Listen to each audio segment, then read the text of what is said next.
Welcome to Legislative Watch. I am Alan Hodge, your host this week, substituting for my better half, Elizabeth Allen Hodge. With me in the studio are Representative Darrell Boltz, who is in his 6th term in the Idaho State Legislature, representing the good people of District 10, Canyon County. He serves on the House Agricultural Affairs Committee, the Judiciary, Rules, and Administration Committee, and is Vice Chair of the Appropriations Committee. Also with us is Representative Pete Nielsen, who is in his 5th term as a member of the Idaho Legislature, representing the folks from District 22 in Boise and Elmore counties. Representative Nielsen serves on the Education Committee, the Environment, Energy, and Technology Committee, and the Judiciary, Rules, and Administration Committee. Welcome, gentlemen. Thank you. Welcome. Representative Boltz, to you first. JFAC is responsible for setting budgets. That must be kind of a daunting task, I would think, given the state of the economy these days.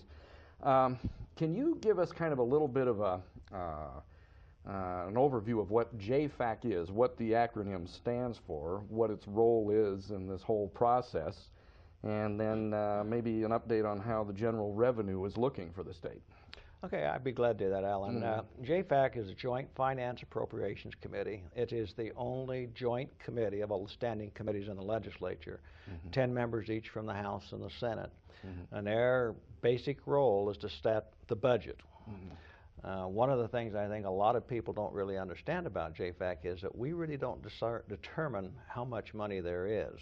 In other words, any of the revenue, the stuff that comes in, basically is run through the House Revenue and Taxation Committee. They're the ones that set the tax rates and make any of the bills. In fact, all revenue bills have to come through Revenue and Taxation Committee. Yes. So we basically take a look at what the Economic Outlook Committee comes up with, what the governor looks at, and then we pick a number from that based on what estimates are for the revenue, and then we budget to that particular number. So what we do is divide the pie up to all the entities in state government.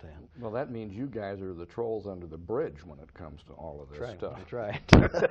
I thought of it that way, but that is one way to put it, okay?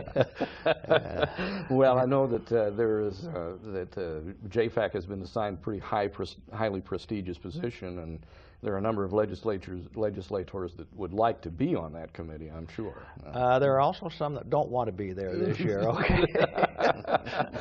Yeah, there is some pressure, isn't there? Yeah, it is this year, as you indicated, is a daunting task. Everybody thought last year was going to be the real difficult year.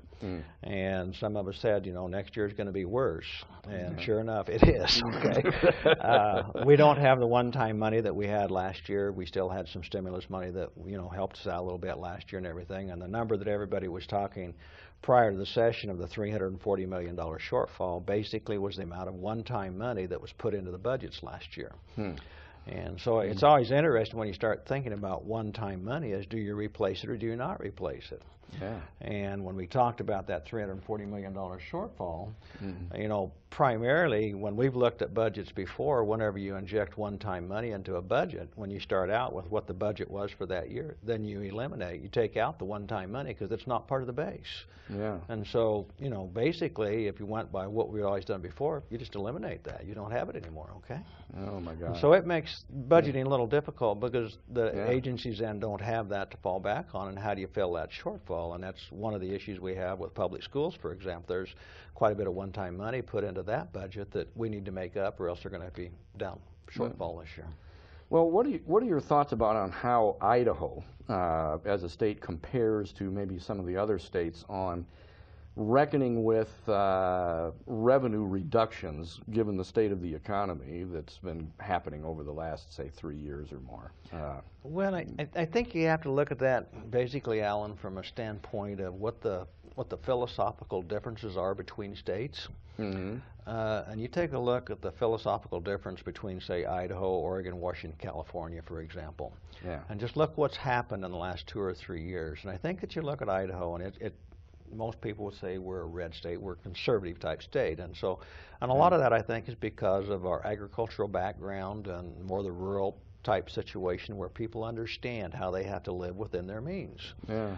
And so we reckon with it a little bit differently in some other states. We didn't raise taxes to get revenue, and some people may think that's wrong, but Yeah. you know, we have to deal with it the best way that we see fit. And yet, when you take a look on the national scene, Idaho is looked upon as being one of the leaders to come out of this thing because of what we've done with our fiscal responsibility. Well, yes, when we were talking before the program, Representative Nielsen mentioned about comparing it to being a farmer and how you have to operate as a farmer and what you might have to project from one year to the next. What were you... Well, in the farming business, it's not the bad years that get you, it's the good years, because in the good years you get to thinking, well, this is going to continue and continue and continue, and so you start budgeting according to that revenue you've been coming in.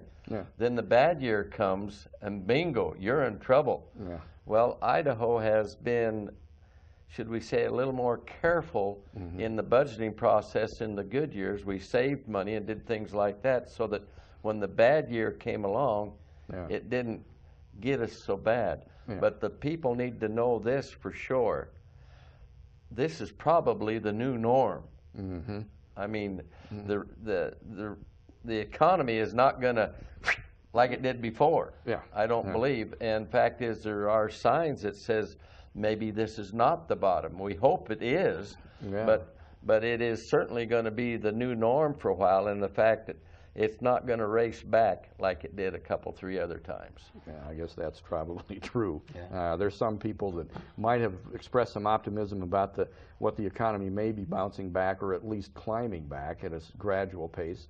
But then there's others that have had some fears of a double dip in a recession. Well, they are, but you look at the economy today versus even a month ago and see what's happening. And when you start seeing oil prices do what they've done in the last 3 weeks, and you stop by your local gas station and see what happens, and what effect is that going to have on the economy? Okay. Yeah. So there you are. It's frightening. That's true. And so the worldwide economy is going to have some effect on. Well, we don't know what the Middle East is up to. Right. Exactly. They don't either. Yeah, you're probably right there. They don't either. So, as far as future shortfalls, what do you see the economic outlook there?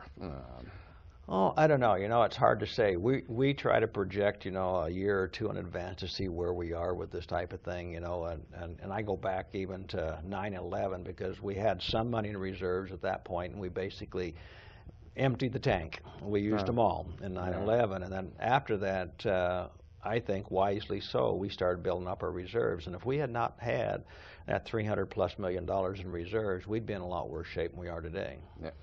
And you know, we're getting through this, but you know, when you take a look at where we were 3 years ago, we were looking at $3 billion in terms of revenue. Yeah. And last year we set the budget a little under $2.3 billion. And so you take $700 million out of a $3 billion budget, and you can see the kind of impact that is in terms of budgets and things. And we look at it. That's a big percent. That's a big percentage, and I just happen to think that what if the U.S. government were to actually reduce their budget or reduce their revenues by that big of a percentage? Would they be able to handle it as well as Idaho has? Well, I don't know, you know, it's a little off the topic, I guess, from some people talked about Idaho, but when you look at the federal government, one of their problems is the entitlement programs. Yes. We'll be right back.